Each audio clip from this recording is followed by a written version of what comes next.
Honor is scheduled to announce the Honor 200 and 200 Pro smartphones on May 27th in China and June 12th in Paris. Chinese website, revealing their designs and colors. The Honor 200 and 200 Pro will be available in 4 colors, and their camera islands on the rear have similar designs. However, the vanilla model packs a punch-hole display, while the Pro version has a pill-shaped notch. The Honor 200 series features an oval-shaped camera module on the back panel, and this houses triple camera sensors and an LED flash. Both smartphones will feature 50MP primary cameras with OIS. The Honor 200 series will use the OV50H sensor. There could be a 32MP telephoto lens with 2.5x optical zoom and 50x digital zoom. The Honor 200 Pro will feature a 6.78-inch OLED panel with a quad-curve design, offering a 1.5K resolution, a 120Hz refresh rate, a peak brightness of 4000 nits, and an in-screen fingerprint scanner.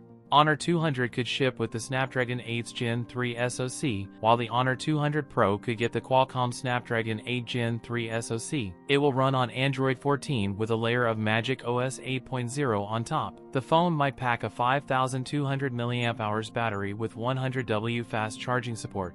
That's it for today's video. If you enjoyed it, don't forget to like, comment, and subscribe for more content. Thanks for watching, and I'll see you in the next one.